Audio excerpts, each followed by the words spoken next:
Welcome to Kenton's videos. Enjoy the video. You start by making a precise rose-shaped aperture.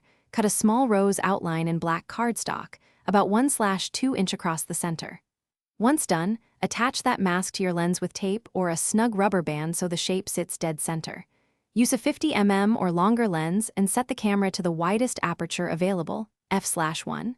8 to f/2. 8, because a shallow depth of field exaggerates bokeh shape and keeps the petals clear. Next, arrange your scene. Place small lights or reflective highlights 6 to 15 feet behind the subject so they become discrete points. You then switch to manual focus and slowly defocus the image until those points show the rose silhouette. Practice small turns. Each click changes the shape. Make sure to set ISO low, 100 to 400, and adjust shutter speed to keep exposure correct, because clean highlights give the best defined rose petals rather than blown-out blobs. Finish by refining.